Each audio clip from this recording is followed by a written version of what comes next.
하나님 말씀을 경청하도록 하시겠습니다. 하나님 말씀은 신명기 6장 20절로 25절 말씀입니다. 후일에 내 아들이 내게 묻기를 우리 하나님 여호와께서 명령하신 증거와 규례와 법도가 무슨 뜻이냐 하거든 너는 내 아들에게 이르기를 우리가 옛적에 애굽에서 바로의 종이 되었더니 여호와께서 권능의 손으로 우리를 애굽에서 인도하여 내셨나니 곧 여호와께서 우리의 목전에서 크고 두려운 이적과 기사를 애굽과 바로와 그의 온 집에 베푸시고 우리 조상들에게 맹세하신 땅을 우리에게 주어 들어가게 하시려고 우리를 거기서 인도하여 내시고 여호와께서 우리에게 이 모든 규례를 지키라 명령하셨으니 이는 우리가 우리 하나님 여호와를 경외하여 항상 복을 누리게 하게 위하심이며 또 여호와께서 우리를 오늘과 같이 살게 하려 하심이라. 우리가 그 명령하신 대로 이 모든 명령을 우리 하나님 여호와 앞에서 삼가 지키면 그것이 곧 우리의 의로움이니라 할지니라. 아멘.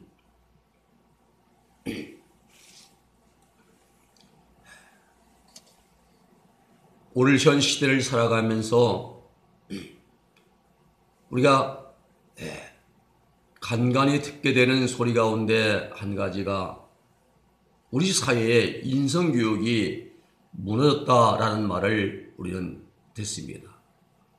인성이 무엇인가? 여러분, 인성은 인간이 기본적으로 갖추어야 할 본성을 말합니다. 어른이 오면 앉았다가도 일어나서 자들 다소곳이 있게 옆으로 피해드리는 것이 인성교육이에요.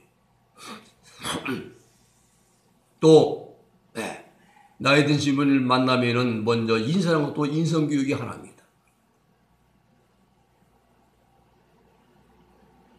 우리 인간이 기본적으로 갖추어야 할 인간의 본성이에요. 인간은 혼자서는 살 수가 없습니다.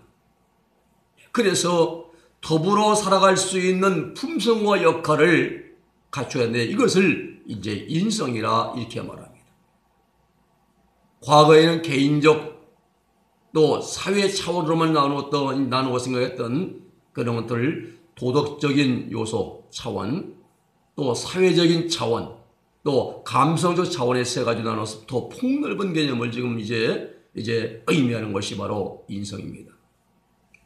자, 그러면 우리 인성교육은 어떻게 이루어지느냐?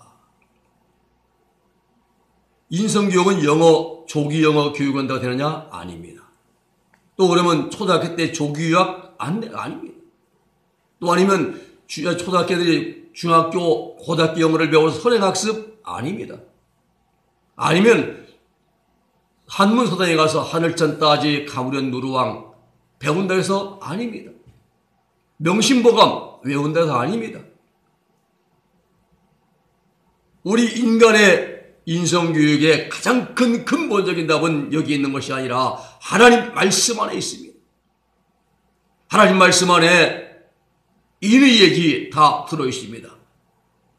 또 문학이나 시나 역사나 철학이나 부모 공경하는 것, 또 순종하는 것, 겸손한 것, 오래 참아 인내하는 것, 또 사랑하는 것, 모든 것이 하나님 말씀 안에 다 망라되어 있습니다. 그러므로 어린아이들 교육도 지식만 주입시키는 교육에는 한계가 있습니다. 요즘 아이들이 많이 알아요. 그런데 버르장머리는 참 없습니다. 한문으로 교육의 뜻이 우리가 그 효를 가르치는 글이 교자입니다. 자식이 자기의 등에 부모님을 업고 아버지 어머니를 업고 가는 그 글을 문자가 바로 이제 그 글을 가르친 것이 효자예요. 이게 교육의 기본은 효입니다. 경효 사상이죠. 그런데 오늘날은 그게 다 무너지고 말았습니다. 그리고 그것을 그러한 효를 가르치는 이제 길은 여기 글이 효자 이제 글을 문자가 효고 그 다음에 그것을 기르는 것이 육자입니다. 그래서 교육이라 효를 가르치는 그러한 그것을 길러내는 것이 교육이라 이 말입니다.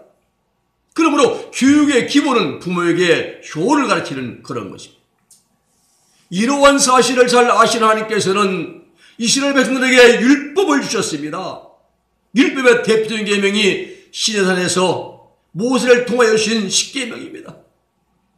출애굽기 20장 1절로 17절에 기록되어 있습니다. 십계명의 첫 번째부터 네 번째 계명까지는 하나님 말씀에 순종하라는 거예요. 하나님을 공경하고 하나님을 경외하고 하나님을 섬기고 말씀에 순종하는 하나님에 대한 그런 계명이고 그 다음 5번 다섯째 계명부터 10번째 마지막 계명까지는 사람과 사람 사이에 대한 계명입니다. 그 사람과 사람 사이에 인성교육의 가장 첫 번째 교육의 계명이 내 부모를 공경하라. 부모 공경입니다. 오늘 사랑하는 여러분, 우리는 율법, 즉 계명은 입으로 외우라고 또 머릿속에 암송하라고 주신 것이 아님을 알아야 됩니다. 학교 교육은 외우면 됩니다. 외워서 답만 쓰면 되는 거예요. 그러나 인성교육은 지켜 행하는 것입니다. 그러기에 이스라엘 백성들은 자녀들에게 이제 어렸을 때부터 철저하게 율법 교육을 시켰습니다. 조기 교육 안 시킵니다. 3살 먹어서 학원 보내고 이러지 않아요. 가장 먼저 젖을 떼면 그때부터 하나님 말씀을 율법으로 그들을 교육시킵니다. 가정에서는 어머니를 통해서 가정교육을 받습니다. 그 유대인의 혈통은 어머니 모계의 혈통이에요. 유니게의 노이스의 또 이제 그 믿음이 유니게의 믿음이 디모데에게 들어왔듯이 모계의 혈통이에요. 디모데가 어머니는 유대인, 아버지는 헬라인. 그런 디모데는 유태인입니다. 유대인이 모계의 혈통이니까 우리나라는 이제 부계의 혈통이죠. 가정에서 어머니를 통해서 가정교육을 받고 성전에서는 장로, 제장들에게 연령대별로 교육을 받습니다. 교육만 받는 것이 아니라 의무도 함께 주어졌습니다. 예수님 당시 옷가슴 배우들은 이제 술이 달린 옷을 이제 입었습니다. 옷가에 술이 달렸어요. 예수님 당시에 바리새인들이 입던 옷입니다. 민수기 15장 17절 37절 38절 말씀 보면은 여호와께서 모세에게 말씀하여 이르시되 이스라엘 자손에게 명령하여 대대로 그들의 옷단 귀에 그 옷단 귀 끄트머리에 술을 만들고 청새끈을 그 귀에 술에 더하라 명령하십니다. 자, 왜 이들이 입었던 도포 같은 그 시렁치렁 옷단 끝에 술을 더하고 청새끈을 더하라 했느냐? 이렇게 명령하신 이유가 무엇인가? 민수기 15장 35-9절의 말씀 나옵니다. 이 술은 너희가 보고 여호와의 모든 계명을 기억하여 준행하고, 그러게 이 술을 볼 때마다 말씀에 대해서 다른 예수를 볼 때는 여호와의 모든 계명을 기억해서 준행하고, 그리고 너희를 방종하게 하는 자신의 마음과 눈의 욕심을 따라 음행하지 않게 하기 위함이라 했습니다. 이 말씀을 볼 때마다 옷단에 달린 술을 볼 때마다 하나님 말씀을 기억하고 주님 순종해서 방종하지 않고 눈과 마음의 욕심을 따라서 음행하지 않게 하기 위해서 이 옷을 달라 말씀한 겁니다. 그러기에 그 술의 옷가에 달린 술을 볼 때마다 하나님 말씀을 기억하고 그 말씀을 지켜 준행하고 순종하라고 주신 거예요. 순종하라고. 그러면 너희가 내 모든 계명을 기억하고 준행하면 너희 하나님 앞에 거룩하리라 했어요. 한마디로 하나님은 하나님 앞에 거룩하게 행하라고 율법을 주시고 쇠마를 주셨다는 사실입니다. 외우라고 준 게 아닙니다. 말씀을 지켜 행하라고 주신 거라 이 말이에요. 그렇습니다. 쇠마의 말씀을 가리키죠. 민수기 15장 37절, 신명기 6장 4절 9절 말씀, 또 11장 13절로 이제 21절 말씀은 쇠마의 말씀, 들으라 이거예요. 이걸 이제 헬라어로 말하면 아케눈 이런 뜻이죠. 할렐 시편을 그리고 그 의미를 깨우쳐 주는 거 어릴 때부터요. 할렐은 출애굽 에서부터 메시아 시대까지 하나님의 위대하심을 찬양하는 것이 할렐이에요. 할렐이 찬양이지요. 누는 너희고요, 야는 야훼고, 그래 할렐루야는 너희는 야훼 하나님을 찬양하라 이겁니다. 네. 하나님을 찬양할 때만 쓰는 게 할렐이에요.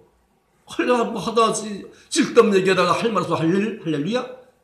이렇게 말하면 안 돼요. 이 밖에도 유대인들은 안식일과 모든 절기 때마다 율법을 강론했습니다. 매우 중요합니다. 자, 이스라엘 백성들이 어려서부터 율법을 교육시킨 이유는 어려서부터 하나님의 말씀, 성경에 관해서 그 의미를 깨닫고 의무를 이행하도록 하기 위해서였습니다. 다른 게 아니에요. 또 어려서부터 하나님을 인정하고 구원과 축복을 다음 세대에 이어주기 위해서 율법을 가르쳤던 거예요. 이 율법을 가르친 목적은 이렇게 하나님 말씀을 그들이 하나님 인정하고 구원과 축복을 대대의 자손대대로 전해주기 위해서 이제 말씀을 가르친 겁니다. 또 하나님의 역사와 자신들의 민족을 지키기 위해서 율법을 가르쳤습니다.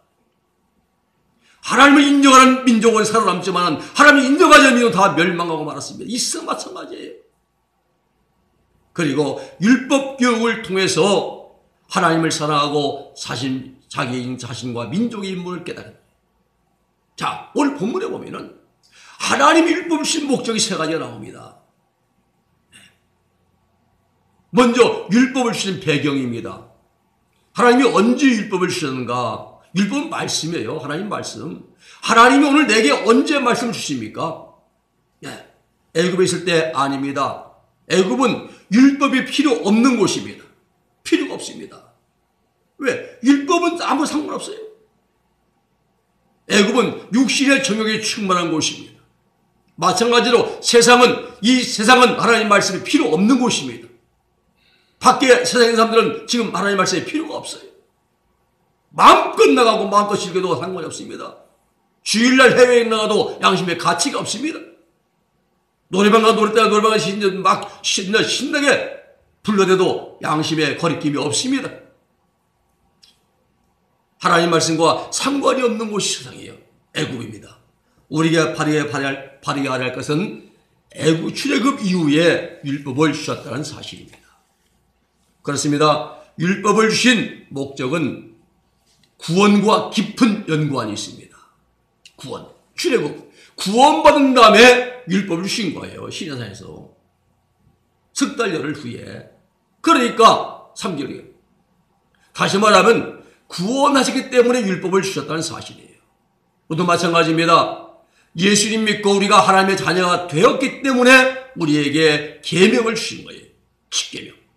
오늘 본문의 말씀 보면은 율법 주신 목적 세 가지라고, 첫째는 계명을 주신 곳이 바로 광야란 사실입니다. 광야. 23절 말씀 보면 우리 수왕들에게 맹세하신 땅을 우리에게 주어 들어가게 하시려고 우리를 거기서 인도하여 내시고, 애굽에서 인도하여 내시고, 우리 수왕들에게 아브라함, 이삭, 야곱에게 이제 맹세하신 땅을 우리에게 주어 들어가게, 가나안 땅에 들어가게 하시려고 우리를 애굽에서 인도하여 내시고, 그리고 나서 계명 주신 곳이 바로 광야에서, 시내산에서 주셨다는 사실. 자, 그럼 광야 어떤 곳이냐? 이 광야는 하나님 말씀을 지켜 행하는 곳이 광야입니다. 그 하나님 말씀을 지켜 훈련하는 장소가 바로 광야라 이 말입니다. 왜 계명 주셨습니까? 맹세하신 땅으로 들어가게 하시려고. 맹세하신 땅으로 들어가시려고 이 말씀을 지켜라. 그러면 내가 너희를 내 나의 맹세한 땅, 아브라함에게, 이삭에게, 야곱에게 약속한 그 땅을 내가 너희들에게 그것으로 인도해 드리리라. 말씀을 지키라는 겁니다. 그래서 결과는 60만 명은 첫 번째 출애굽 60만 명은 다 죽었어요. 불순종해서. 안 지켰습니다. 기회만 주면 원망, 불평, 짜증, 신경질 다 회개할 죄죠. 맹세하신 땅이 어디입니까? 가나안 땅이죠. 가나안 땅이 어디입니까? 천국입니다. 그러므로 우리가 예수님이 구원받은 것은 이 세상에서 하나님 말씀을 계명 주신 것은 뭐냐? 하나님 말씀을 지켜서 순종함으로 천국 들어갈 준비하라. 그리고 우리는 천국 들어가서 하나님 말씀을 지키는 것이고 천국 들어가서 예수 믿는 것입니다. 하나님께서 계명 주신 더 큰 목적은 지켜 행하라고 주신 거예요. 뭐를 알라고 남의 가르치라고 하지 아니라 지켜 행하라고. 뭡니까? 순종입니다. 순종하라고. 그렇습니다. 하나님 말씀은 순종하라고 주신 거예요. 말씀을 순종할 때 가나안 땅 천국에 들어가게 된 줄로 믿으시기를 주님의 이름으로 축복해 드립니다. 두 번째는 항상 복을 누리게 하시려고 주셨습니다. 여러분, 하나님부터 온 모든 것이 다 복입니다. 오늘이 시음력으로 12월 섣달 금음날입니다. 섣달 금음날이에요. 올 한 해 하나님의 모든 것 시킨 거 다 은혜고 하나님 복입니다. 부모 주신 것도 복이고 집, 직장도 복입니다. 하나님 주신 건강, 재능 모든 것 다 복이에요. 세상에서는 5가지 복을 말합니다. 수부, 이제 강덕종 이렇게 해서 5가지 말합니다. 어떤 분이 마지막에 세상을 떠날 때 그렇다고 해요.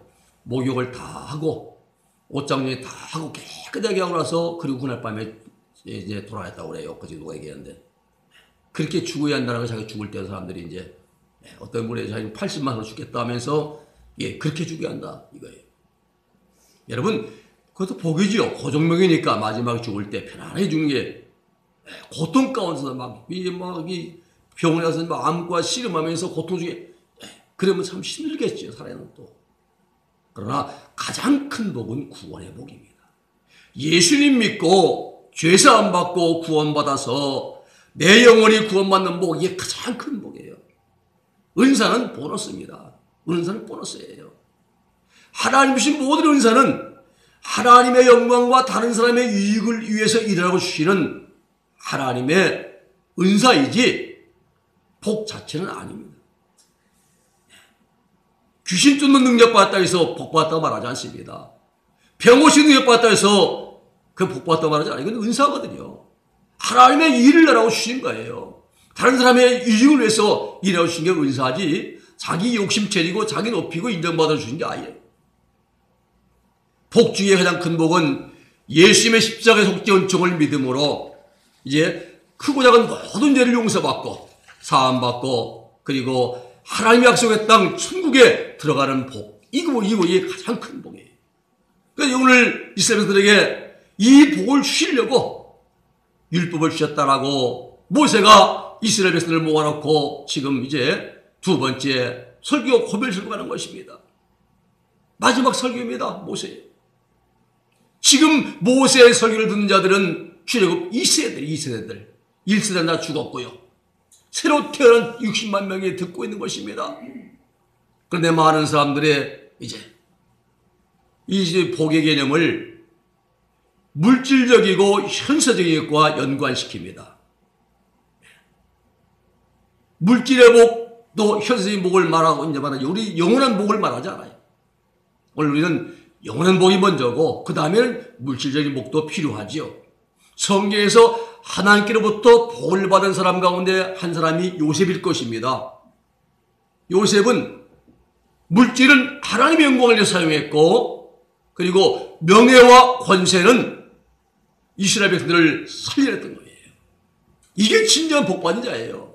내게 주어진 모든 물질 하나님의 영광을 위해서 사용하고 그리고 자기 주신 명예와 권세는 이스라엘 백성들을 고센 땅에 불러들였고 그들이 거기서 430년 동안 살면서 자기 백성을 민족을 살렸습니다.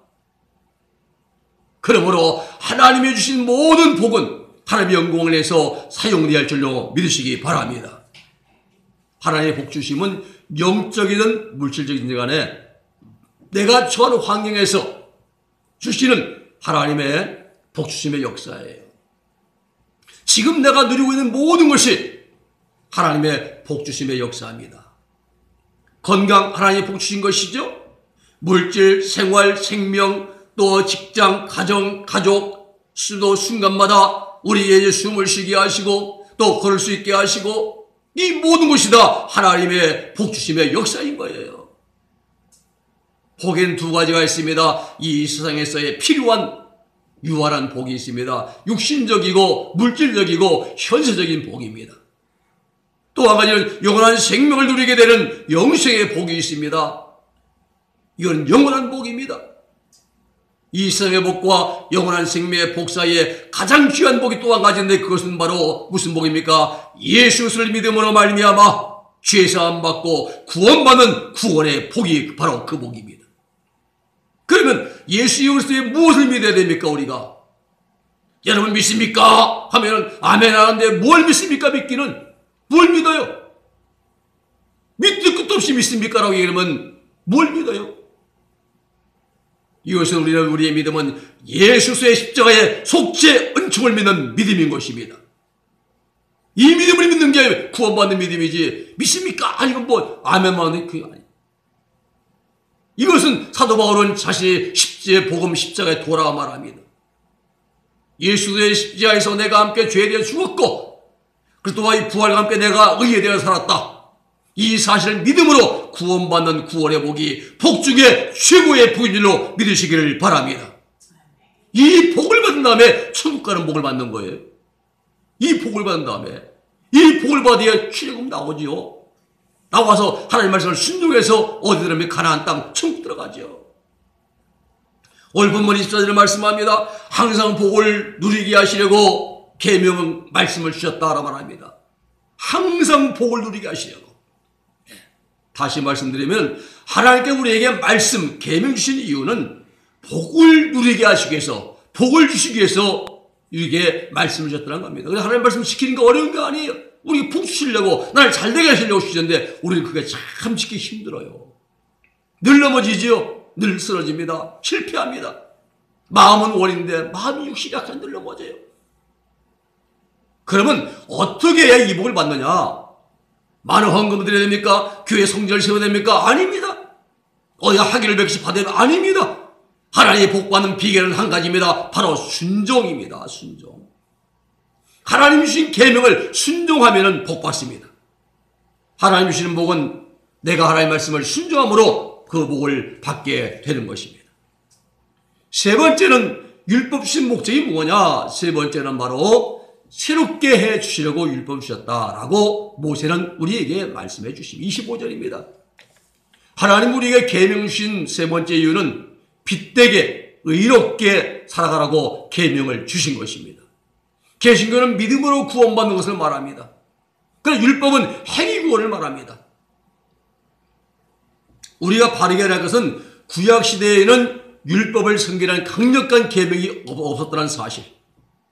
매년 한 차례 7월 10일 날 대속죄일 날 예루살렘 성전에 모여서 대제사장의 집례하에 양을 잡아 지성소 법궤 앞에 가서 앞과 위에 피를 한 번 7번 뿌려서 죄 용서 받는 성전 제사 중심의 종교였지 율법을 지키라는 그건 없었어요.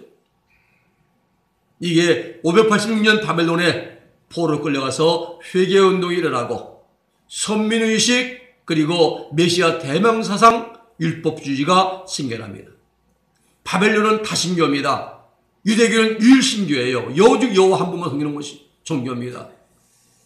우리가 왜 망했느냐? 하나님 말씀대로 살자는 망했다.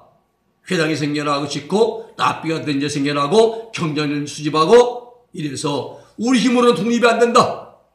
그래서 이제 메시아가 와야 한다. 메시아 대망사상이 이제 생겨납니다. 이래서 율법을 우리가 열심히 지키면은 메시아가 오셔가지고 우리를 구원해 주신다. 이게 바로 유대교의 핵심 사항이에요. 이렇게 해서 율법주의가 등장한다 이 말입니다. 이런 배경을 알아야만이 우리가 이해되는데 모르면은 율법이 뭐예요? 네. 자, 이러한 유대교의 배경을 통해서 이제 등장했는데 예수님 당시에 예수님의 제자들 특히 가룟 유다는 예수님의 십자가에서 죽으신다는 말을 믿지 못했던 겁니다. 이해가 안 돼요. 이분이 메시아인데 메시아는 우리 민족을 로마에서 해방시켜 주셔야 되는데 왜 죽는다고 하냐? 내가 이 사람 잘못 선택했구나. 내 인생을 헛살았구나.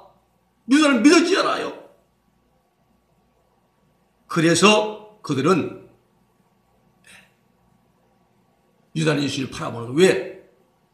왜 믿지 못합니까? 예수님이 구약에 예언된 메시아이기 때문에 해방자, 구원자, 그리고 메시아이신 예수님이 십자가에 죽으신다? 이해가 안 되고 믿어지지 않았어요. 그래서 결국은 예수님을 팔아먹는 겁니다.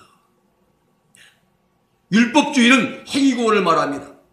강조하죠. 복음주의는 예수의 십자가의 죽으심을 가장 먼저 얘기합니다. 주님이 나를 대신하여 십자가에 죽으심을 믿음으로 구원받는 것입니다. 이 믿음을 가지고 계명을 지키면 복 주신다는 거예요. 상 받아 상 받습니다. 영원한 생명의 복을 받습니다. 그러면 우리가 어떻게 하나님 말씀을 지켜야 되느냐? 쉐마라고 말하는 신명기 6장 4절 5절에 잘 나타나 있습니다. 내 바보 마음을 다하고 카라디아죠. 그 다음에 디아노이아 뜻을 다하고 메모도 힘을 다하고 힘을 다해 하나님을 사랑하라는 것입니다. 여기에 부식의 목숨을 더하고 넷배시 성품을 더하여서 하나님을 사랑해야 됩니다. 특히 5절의 본문 5절에 보면은 마음과 뜻과 힘, 이 세 가지는 인간의 속성을 나타냅니다. 다하고 그 다음에 다하여를 3번 반복한 것은 사람이 전인적으로 하나님을 사랑함을 강조하는 말씀인 것입니다. 그렇습니다. 하나님을 사랑하면은 계명을 지키게 되어 있습니다. 하나님을 사랑하면 우리가 말씀을 순종하게 되어 있습니다. 하나님을 사랑하는데 하나님 말씀 안 지킵니까? 천천히죠. 예수님도 요한복음 14장 21절에서 나의 계명을 가지고 지킨 자라야 나를 사랑한 자니 나를 사랑한 자는 내 아버지께 사랑받을 것이요 나도 그를 사랑하여 그에게 나를 나타내리라 했습니다. 생명으로 나타내시겠다는 겁니다. 나를 계명을 가지고 지킨 자라야 나를 사랑한 자니 하나님 말씀 사랑하지 안 지킨 자는 사랑한 자 아닙니다. 입으로는 사랑합니다. 나의 하나님을지라도 계명을 말씀을 순종하지 않으면은 그런 하나님 사랑하는 게 아니에요. 껍데기입니다. 외식적이죠. 하나님 사랑은 입술로가 아닙니다.